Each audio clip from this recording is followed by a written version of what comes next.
Mulabi wa STV njaga okubuzaako amachaga lero. How was your night? A good morning. Amanya Maria Dana namiro kwera nga nkuweereza program Toliweka Monday to Friday, and I want to say thanks to whoever has tuned in to STV nga gosazewo remote yo ebeera ku STV. Tusimanyo tusimira ddala, and of course I will say those who are watching us from different countries, those who are in diaspora, abali Kenya, Tanzania nga mutulabira ku Azam TV, n'abali wane Uganda nga mutulabira ku Go TV, mutulabira ku Yo TV, tusimanyo, and of course on free to air, tusimanyo tusimira ddala. Onako lwaliro nga manyi nti show yaffe, we always bring you your celebrities, abantu abakoze kumanya, abantu abalina stories to tell. Of course ne basharingako naffe nammwe ne tuba we get something, we learn something from what they went through, because oli kyayisemu gwosobola okubaako kyokiyitamu kyokiyigamu, osobola okubaako kyoyiga ate kikutwale ku step eddako, because fenna tuyigira mu bannaffe. And of course olunaku olwaleero tulina the man in the house. You people, he's a good friend, a man with a voice. Ndozo yabwendi choose of the voice.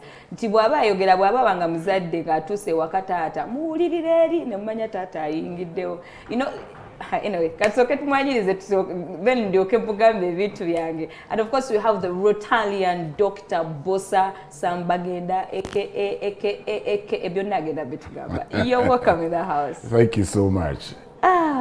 Ngono meza ebiwawaatiro bikugwana. Of course teri muntu gomeza biwawaatiro nga tebimugwana. I'm so happy to see you. Yeah, well, and thanks for making it. Webale nawe ku inviting. Tubuze ku balabi ba Toliweka. Mbalamusiza mwenna balabi abali ku STV, abali on this particular program Toliweka. Exactly. Ani ataliyeka gwe Toliweka akulaba ataliyeka nange sirinzeka. Everyone is not alone in this show. Hey, obaako bani olusi bagamba sikiri sikiri naye kino ekyobulamu obwa bulijjo. Okay, ekyobulamu obwa bulijjo. Okay. So Dr. Bossa, over kutandikire because I have very many things I would want to ask. You want to ask, yes. Yes, naye Dr. Bossa yani. In a nutshell, Dr. Bossa was born to omwami n'omukyala bakiranze. Omwami yali musawo. They are both late. Okay. Yeah, musawo ate mama yali musomesa. Okay. They bazala abaana bana, 2 boys, 2 girls. Unfortunately, the boy has just left of late recently. Naye nga yasomera Kitante Primary School up to P7, then went to Yagenda Lubiri Secondary School for O-level, Caltech for A-level. Na agenda ke Makerere nakusoma ku byokubala ebitabo. Naye ate n'alyoka endinga up mu bya art mu drama. Dr. Bossa, wentunuulira bwempuliriza life yo, enkula yo, abazadde bakukuza, amasomero ge wasomeramu, siffe eri gye twasomera eri mu Ekyannamukaaka primary school. Ng'oli City-born, ebintu kwegamba good life, I would say. Yes. No, my parents were middle class, but bambi bafuba nnyo okulaba nti batupushinga abaana mu bintu mu masomero n'ebintu amalungi. So they just tried, and I realized kati ato wokula bolaba how bambi they struggled. I know. It was not easy. I mean, musawo mulago omusomesa ne bambi ne babanga bagezaako nnyo okulaba ate n'olumu okusomesa omwana teziba ssente, guba mutima.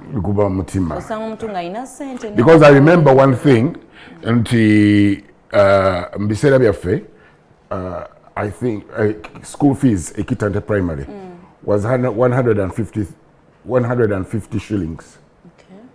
150 shillings. But 150 shillings. But which was very expensive because primary schools in Dala It is about 30 shillings, 40 shillings. Neighbor be struggling for about 150 shillings. Okay. Which was now very expensive. Dr. Bossa muwuliddeko zi eke zivaawo ezo zonna zi eke nyingi nnyo. Ey'amaanyi ennyo ye ya Dr. Bossa because I'm Sam Bagenda. Aka Dr. Bossa. Dr. Bossa nalifuna mu That's Life Matter series where was running for some time. Nakawunde. I remember Nakawunde. Twali bana bato nga TV bagitubalira obudde naye nga yatubyagala. Yes. By the way lwakuba badde sagala gendayo eyo kati neeka ngendeyo ko kyogeddeko.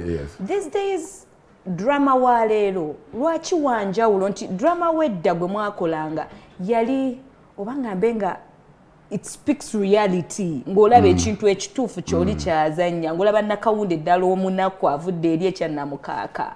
Why is that these days muzanya drama ngwa bintu biri too plastic? Yeah, kirimu emitendera mingi, kirimu ebintu bingi. Nti by then mu biseera ebyo twalinanga more time ey'okuyiiya nga n'abantu ba-appreciating ekintu ekyo. Naye kakati abaana b'ennaku zino the .com world kakati eriwo. Omuntu okumuzza mu kyalo tajja kulaba byabwe byakyalo byakikadde byagulu naye eri abantu ba-appreciatinganga ekintu engeri gye kitambula. Personally leero nkuze but I still remember That's Life Matter. Yes, that is real. Yali real. Ebintu byavanga mu mitendera ne bigendaga abantu era abasinga kyekyo, and that's why you find that erinnya Dr. Bossa recovering amanya gonna the AKAs zonna because it had an impact on people. That's Life Matter yalina impact ya amaanyi nnyo on the people than this, but of course kati mindset y'abantu ekyuse mu biseera bino and walirowoozezza nti olwokuba kati technology akyuse because by then twakozesanga nabi kamera oba abiyitanga na umatic ebyedda and so on n'ekifaananyi nga kifaanana bwe kityo naye mindset first of all ekyuse much as technology yagenze mu maaso naye abaana kakati batunulira kintu kirala kigenda kakati njagala kulaba modern life as it moves on, so you need to change n'otandika kuwandiika kintu kyebajja ku appreciatinga immediately kitambule kigende mu maaso. So that's where you get a difference in Gundi. Okay, Dr. Bossa, how did you join Emboozi? Well, that was very funny. Kubanga mala okusoma e Makerere nfunye degree yange ya BCom ngenze ntandise okukola it was an insurance broking firm mu accounts department naye nga nsomesa era ne accounts katono nnyo because kwa MCA nali ndekuchalingamu ka accounts because it was I loved it so much. Okay. So naye nga nali muyimbi mu church nenjiyayo ekintu nze natandika bino bya gestures okuteeka emikono mu ggulu biki nz'omu kubisooka mu Anglican Church. Mu Anglican Church byalinga nnyo mu anaba Seventh Day bwe batyo and so on. So abayimbi mu church nga bayimba n'obuwombeefu bungi nnyo mu Protestant nali mulago mu St. Paul kati nyimba kirowoozo kinzijira naye nga lwaki tetuteekamuko bintu nendyoka ngenda nekiyiriramu bannange kwaya yalinanga time bwe yateranga okukola ki okuyimbanga okola practice but even after nga ina ka slot mu service kati omwawule tetwamugamba tujja netwoka tukola ekintu kyaki neryoke benduulu abantu basanyuka akati kyaki eggwa omwawule tufuluma wabweru mu vestry abuuza ani yaleese ensonga eno nze nga manyi nti asanyuse olwokuba abantu basanyuse bagenda ku creditinga ng'alyoka agamba nti lwaki oyagala okukyusa endowooza y'abantu abantu abakristaayo nga bankonkolata ku nkoona abagoba abagoba mu kanisa bagoba abantu bakusaba it's a polite way of asking you to leave. There is a way they do it so politely. So omaze okuvaamu. So I live with a few people. By then gankyasomera. I live with a few people abangoberera mikwano gyange. Ne tutandika choir yaffe bagiyita Sunrise Choir. Tutandika okuyimba kati awo twongeddemu obukodyo bungi nnyo. Abantu batuwagadde. Batupangisiza eno batuyise eno ku mikolo bwegiti and so on and so forth. Did you regret at any point into Rachibangoba? Me? Or did you try to say okuddayo wetonde ogaiba naite mungoba? Kati kino olugero lw'Abaganda bwe lujjira wano kwa nti akugoba yakuwekkubo because we ate kwaya yaffe yakwata nyakati ne tugenda nga tuyimba mu bifo bingi nnyo and so on and so forth. Naye of course muli omu yalinga mu kwaya ng'alina ebibyo byakola ebirala ku side by then. So on one of the occasions that twayimba twalina omugenzi bamuyitanga Yeko Mukasa twakwatagana ne tukola show. Kati show it so happened that the Ebonies, by then it was Jimmy Katumba with the Ebonies. By then bali bajita the Ebonies. Bali bajita Jimmy Katumba with the Ebonies. Nga bayimba. So they happened to be in the show and they spotted mwali muno wekitiibwa Katende. Never sporting a talent, I think, in me. So then they approached me. Never gamba nti Ebonies is there. Naye nali Ebonies nali nagirawulira dda because when I was in P7 I used to watch Jimmy Katumba and I used to enjoy him so much. So approaching and okugamba nti why don't you come and was like kusindika omunyamu golabanga dream your dream come true. So now I had to debate nina bino ebya accounts nina bino ebya Katemba ningamba nti I think let me go into this, let me try out this. Yes, but I tried it and I've never regretted. So twawulirako was it last COVID-19 lockdown yasooka oli kanjite wave yasooka we heard that you wafuna COVID. Was that true oba byali bigambo by'abantu? Omanyi abaana batuula ku gundi oko ne bako omanyi olwokuba kakati we so many people redundant and so ntwali byakola kati omwana atuula ku gundi n'ayiiya n'agamba nti leero kati nkoleyo kaki akajja kwanyamiriza abantu and so omuntu ajja with something. So tekyaliyo, it was false, it was fake. Oli yayiiya kintu kye nekimuyamba nekigoinga viral and so I got so many calls At one point I thought tobayali stand being that ebiseyo mwali muyina online shows is gonna matter. No.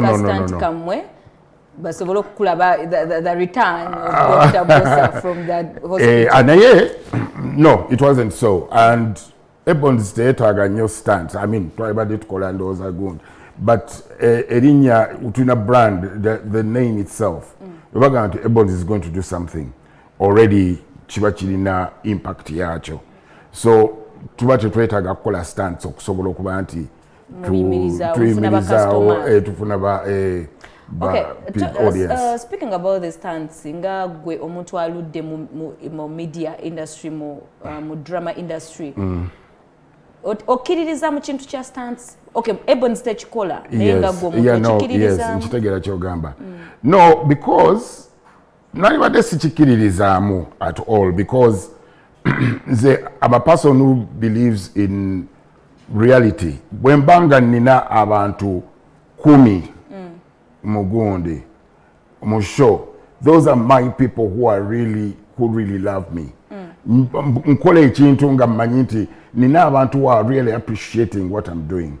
Naye okufunayo abantu just abamu abaze abayina mixed gundi tuze oba mulwadde oba katugende tukakase tazze really just to see your show nayaze kulaba naye balina wamba naye alinga alemalamu kugamba that is what is that is so stance ziyamba abantu okuba nti bayinza okufuna sente because naye yazze okujja aba alina sente zasasudde but nze njagala nnyo sente zempulira nti ozijje mu maanyi gange ate ne abantu abanzikiririzaamu.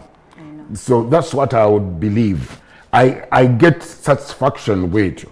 But there are some people nga oli omuntu wanaagenda I mean fenna abantu tulina oli wanabba nabeera n'ekintu kyabbye naye naawulira ng'awulira emirembe naye nga ate eriyo omuntu sijja kubeera na mirembe nga nina ekintu ekibbe.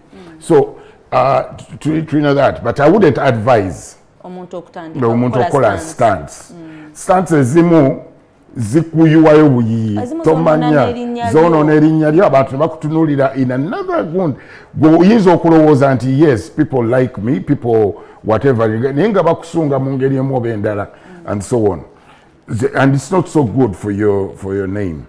So I really don't think ekintu ekituufu kiyinza okukutuukako nga kyamazima naye olwokuba bakumanyiira mu balina ke baleeta abo. Exactly. Anyway, Doctor, omaze ebbanga ki? For how long have you been in this industry? Yeah. Industry now, I've been in it's now 35 years. What? Yeah, it must be older than. If it is okay to ask, how old are you? Ekibuuzo kizibu nnyo ekyo. I know. Naye I'll inbox you. Nze nyinza okuba mmanyi. But the public. Ngamba banange omusajja oyo tumulabe. Dr. Bossa zatandika okulaba nga ndabe emizannyo gya That's Life. That is what bothers me.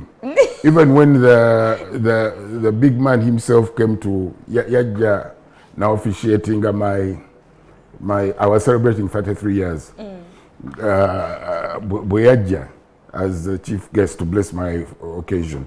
Yagamba nti ono no Bossa namulaba kyali muto. So I mean I get all that from people gabanga okena notula omusajja nga ine envina ganti omanyi twali tulabi batonga tukulaba. You know, almost you of the same age. Yes. So sometimes it becomes very difficult for me to say my age. Kubanga abamu babalowooza nti oba nimba bulimbi and so on. So my age kati na ending up nga ngamba nti age yange nja kugibulira kisinziira omuntu gwe mba ndi naye ne muwuulira kyajja ku accepting for no tamanya since that go boche yogeredde abaye batoli kama but people can calculate. I mean I've been in the industry for 35 years. Try to patch up a few. Yeah, anti kati wali wayingira okyasoma oli ku campus omuntu ali ku campus abane emyaka emeka. Yeah. Okay. Dr. Bossa, away from do some mathematics there.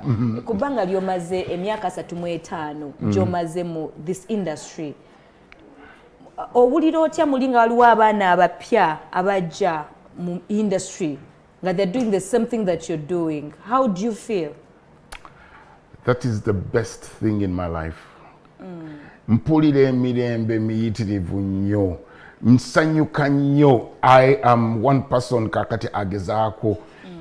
Actually my mission right now is to see that I train oba mentoringa abantu abasobola okudda mu industry. Okay. Because now fe tutandise okugenda nga tukitampola mpola kati we need this new blood so that we can keep continuity. Okay.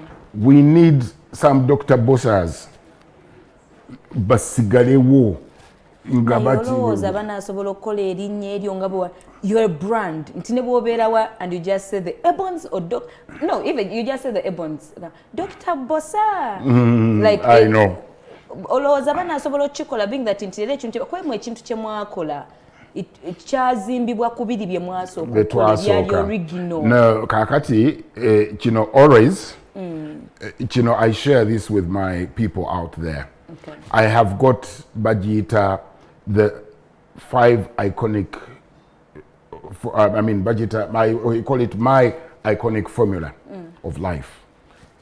I call them the 5 P's. Okay. they are the ones I followed. There's also it doesn't matter whether it is the AJD or AJNO. The 5 P's are these. First one is prayer.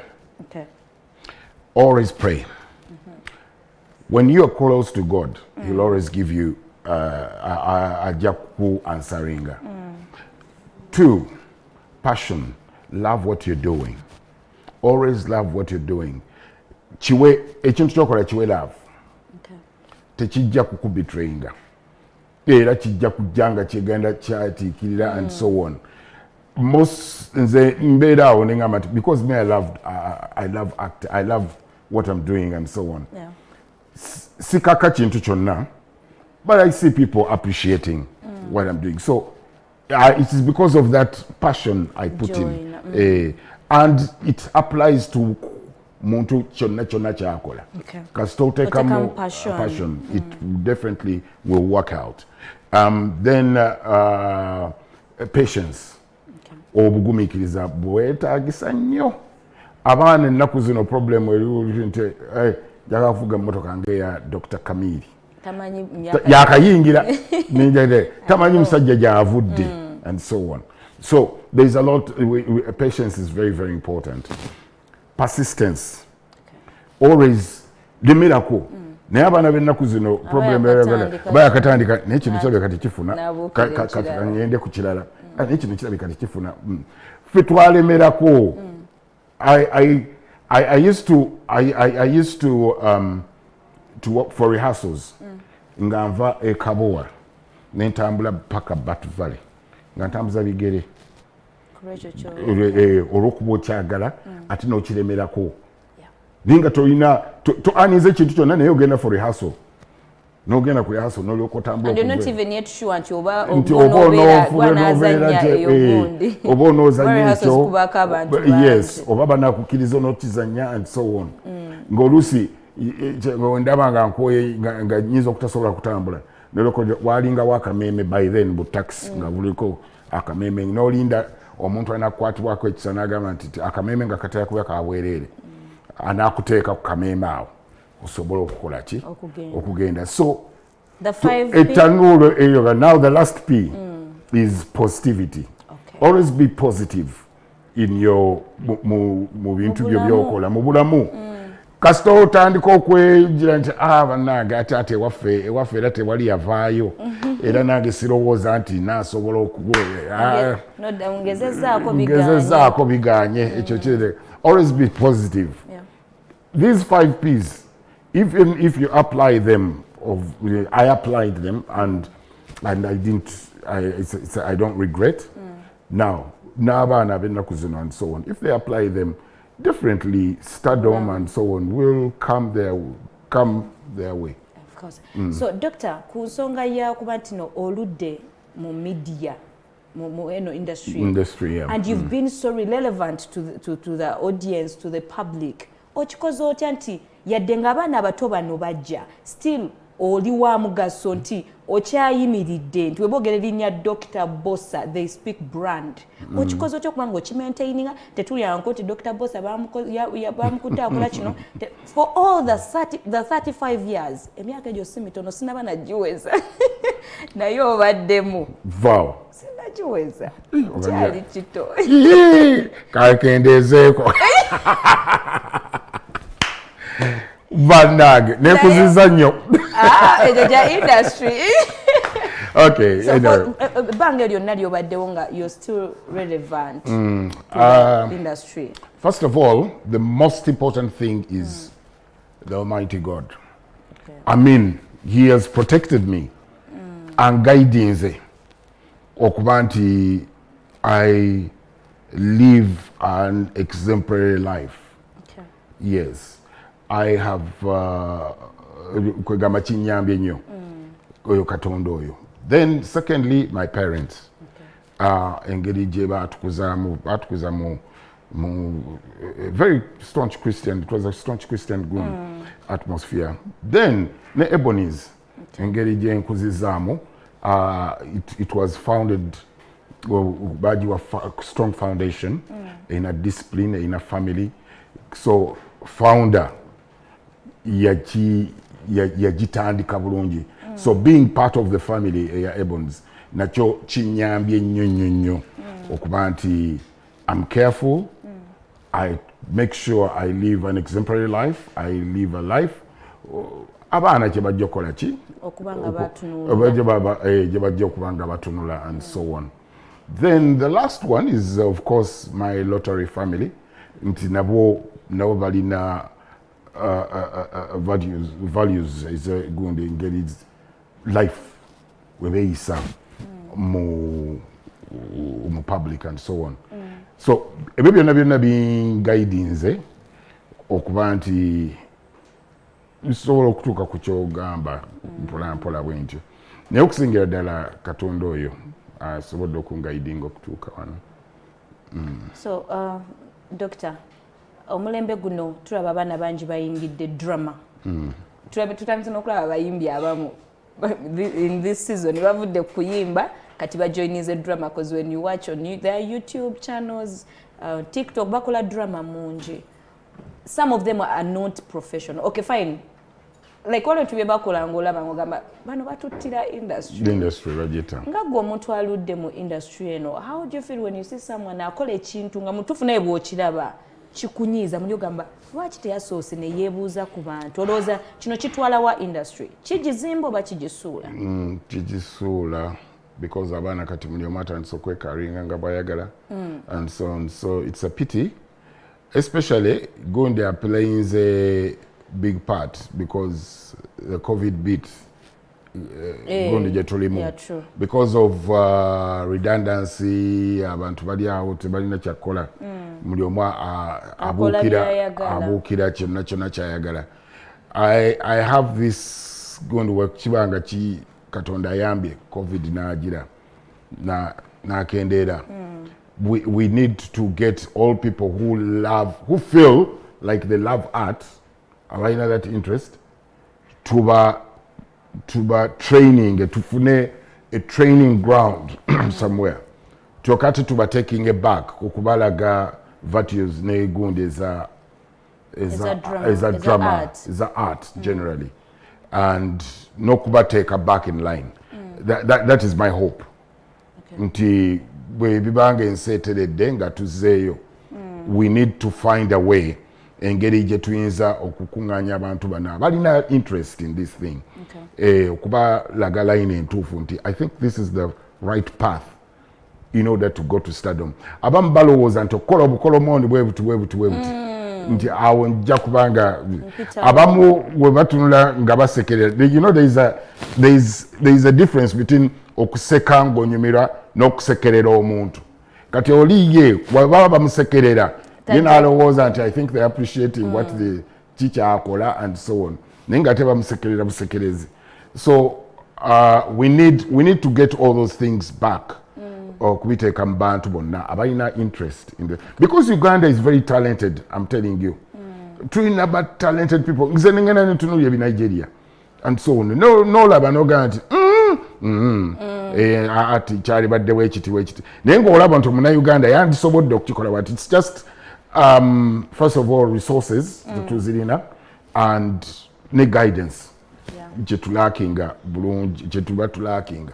Onako olwaleero ng'omuntu ayagala okujoininga the Emboozi, fine tuli bu lockdown, but after the lockdown I would say omuntu ng'ayagala okujoininga the Emboozi, mitendera ki gy'ayitamu? Emitendera njagala kutegeeza abantu eri abantu abagezegezi abagamba nti gwe mpaayo emitwalo bwegiti nja kulaba engeri gye tukuyingizamu mu Gundi. Abamu babagamba nti kakati Emboozi bwetaaga sente bweziti okugiteekamu. I just wanted to correct that.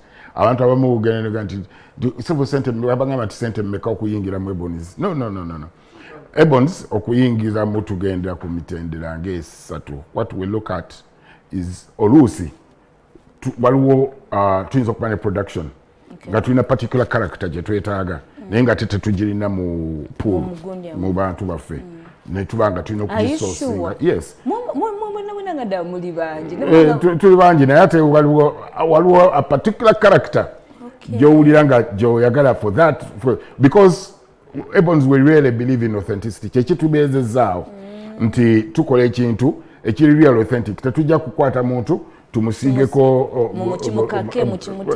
tumuteekeko white color asobole okubeera omusajja omukadde asobole okubeera bwati tuba twagala that authenticity so we source sometimes kyemva mutuleetera Sharon nga omuzungu yes exactly tetujja kuleeta muntu omuddugavu ate tumuyite nga gundi then secondly at times tugenda nti twetagamuko some new blood so what we do netuteekako abantu netubuuza what should I call it ka advert netubuuza nti abantu yagadde okukola ki then we audition them and then when we audition kyetutunuulira bintu bibiri ayina potential ayina interest that is all kati bano bemusoosinga obusosinzi for a particular something muba traininga oba after kyemuba mubaleetedde ekiggwa nga it depends but in most cases they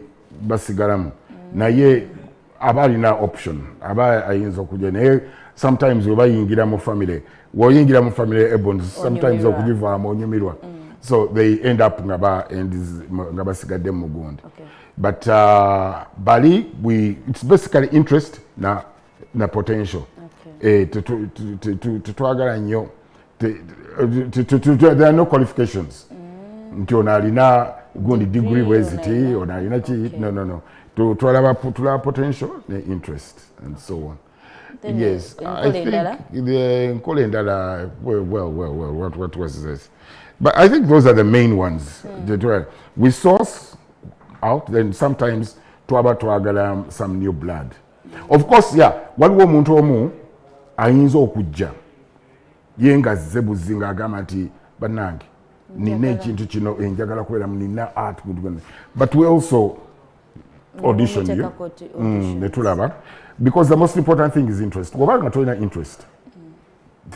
I mean, because art, abantu abamu bagenda ne bagamba balowooza nti kugenda bugenze ku stage it's until they get there. Nakabala bakukunya damu omuta n'okulaba behind scenes movies ezimu n'olabanga omuntu ngulaba wakabi naye ng'ekintu yakizemu emirundi ng'esatu nga kiri gundi so abantu tuba tulina okuba ne interest ng'ekintu okyagala nnyo n'obugumiikiriza of course ziri the 5 P's enagambye naye n'obugumiikiriza nnyo okuba nti you got everybody tuzemu n'oddamu ekintu paka watch perfecting. Okay, all right. Kansoke nsome katono ku message.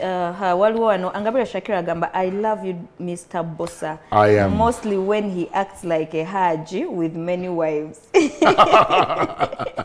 Of course, by the way, Doctor, you're a man of many characters. Like at times techi confusing abaana bo bamukyalawo nagamba naye olumu kali okuba omuntu ayinza okubeera ewaka nakola ekintu nalowooza maybe you're acting or you're not serious techina ng'ekyo kya affecting Sambagena is very different kati yo baba bamanyi Sambagena is different.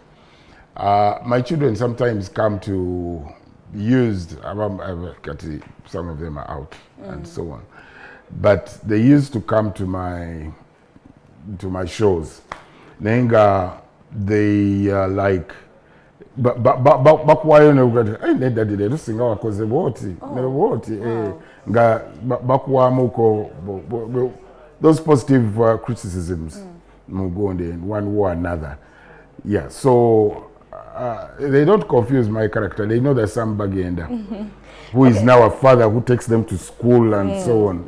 The first time Rabaso kulaba either on TV or ku stage ngozanya because chimanyi bagenda okubeerawo nga bakusanga ozanya lwe tuko okutegera ngoga nti kati omwana ategera nti oli daddy ali mu kuzanya how did they feel? They like I mean kakati ntobana kwegamba when they see their dad like on TV they're amazed. They're no like happy. According to chobozanya kwa mbyozanya kwaliwo kakati nange yes nga wolaba some bagenda wabatandise okulaba Bossa oba Gava oba ninga azanya waliwo ebimu byesikamu n'okwesikamu naye nagandi how nabadde ndi okay in my nga program wegamba story weka ngasaba denze kao na akamu na akadono kati nesi kamo. But the good thing about, at least for my children, they enjoy. They're like, you know, they banti demo. But they keep on enjoying, and actually they played a big role in promoting. Yes, Zokubanti. I go on with the Gundi with my career.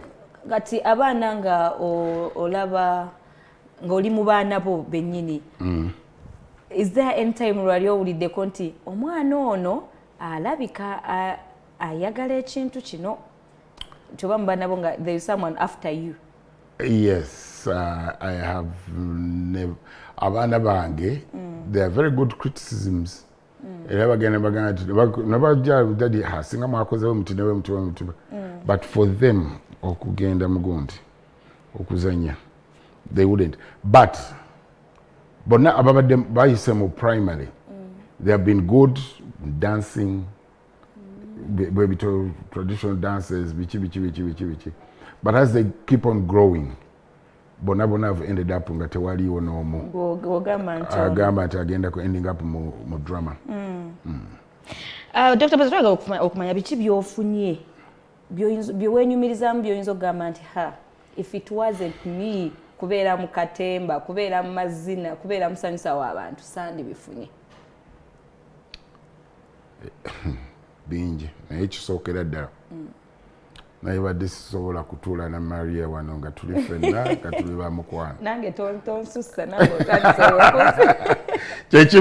otandise okumbeza ebiwawaatiro.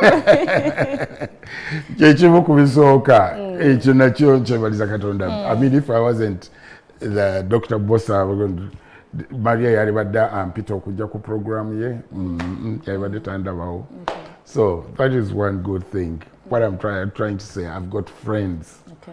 I've got so many friends. I think that is one thing I thank God for. Mfunye mikwano mingi nnyo internationally, nationally and internationally. That is one big thing. Two, with this, I've managed to look after my family. Abaana basomye, sobola basomesa bulungi. Kusomozebwa ki kwosanze mu industry eno and mostly mweno pandemic gye tulimu kati eni myaka emeka muli mu lockdown mwaba lockdown ya kati muli, how long has it taken so far? We are going to 2 years. Kusomozebwa ki we are not earning anything. Kakati mostly ngagwo omuntu ngazzo omuntu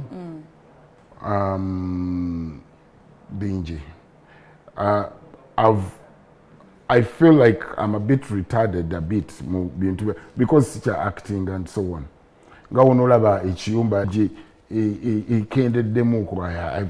I feel it's affecting me in one way or another. Kati ngalwe mwali mutandise online shows maite musobola kubanga you can online shows tesoboka because it becomes very expensive. Yes, because data, drama, especially drama. Nti omuntu okola ekintu abantu bajja ku appreciating ennyo, especially in drama. Kirina okutekinga about 15, I mean, you're making a 1 hour. Okiraba? Kakati olyoka okole show ya about 1.5 hours. I know. Olina okuteekamu ebintu byonna byonna ebirungi ebigula. Kati abantu, yes, olyoka ogamba abantu nti mujje musasule data mulabe ekintu for 1.5 hours and so on. Naye kati nga kyotaddemu kingi nnyo ninga tolina kyofunamu. Basically ekyasinga okutuyamba mu kintu ekyo relevancy, bantu kumanya nti we are still tukyaliyo, we are still relevant and we are okay. Nti era omuntu ne bamala batusumulula bati bagamba kati Dr. Bossa the Ebons yes lockdown eweddeko emizanyo banga tap okay Dr. Bossa, this could be one of my last question because of time obudde tusigaza butini dakika nga 8 tuve wano ate nga mpulira mbadde nkyakunyumirwa naye waliwo ekintu ekisaasaana buli wamu nti Dr. Bossa is musajja w'abakyala nnyo. Yes. How can you clear that to the air? I know, bateeka okubanga bakikubuuziza naawe. Era waliwo akibuuza n'essoogedde lino. Angambye reserve my name. I know. Dr. Bossa, kirungi ogambye Dr. Bossa. Dr. Bossa w'abakyala kyo kituufu. Naye Sambagenda is different. Okay. But ekyo one kyebaliza Katonda is because most of the parts zenzanye ndowooza one nti zibadde zeekuusa nnyo ku kintu ekyo so kiraga nti abantu babadde I've been convincing. Okay. I mean abantu nkibawadde ekintu ne balowooleza ddala nti yezenze kenyini ate kituufu abantu bakyawa bannaabwe because of roles babawadde so kiraga nti nsobodde okuactinga ekintu ne kibeera very very convincing so that is one of the things. Secondly, as artists we artists ekyo kyo twakimanyiira buli omu artist baba manyi mu industry ateeka okuba nti alina that problem in life. So that is okay. Dr. Bossa, because of time obudde bule butusalako bulijjo n'ebibuuzo biba bikyali bingi ngenda kusaba as we are living obeke ekigambo kyowa abalabi batulyoka bafans bo abaliyo nga bagamba oh my god Dr. Bossa singa tagenze singa tuwadde eddakiika endala nga 2 ekigambo kyosobola obalekera for today. Njagala okubebaza STV, njagala nnyo okwebaza muganda wange mwami Eskembuga ne madam. They are my good friends mbatumidde. I want to tell people out there, first of all, mwebale kwagala ba Ebons ate tukyaliyo era lockdown emalevaaho tukyali mbooko nje njagala okubashuaringa njagala okubuulira abantu out there nti obulwadde buno obwa COVID-19 buli real and it kills. People observe the SOPs. It is very very important. Observe the SOPs. Mukama ajja kutuyamba nga tukwatagana ne Mukama tujja kubanga tujja kubanga tukwasiganya bwamu. Observe the SOPs. Lastly, pose eri government nti bannange mutute wetunaba tugire mutute mpola mpola muyinza okututa process by process mpola mpola naye musobola okututa tubeeko kye tukola naffe tuli bubi. Yes, out there tuli bubi. So n'olwekyo wemboogera abantu abali vulnerable naffe mwetuli. Weewaawo oye Dr. Bossa ndowooza ne mukubagabira emitwalo 10 n'ennamba ye era nze lwakuba olwaleero sawanya zituuse bagenda kwa batuwa sente njagala kawulira kasimu baganga titu. Weewaawo tugamba tetusukkawo wano amanya Maria Dala Namiro.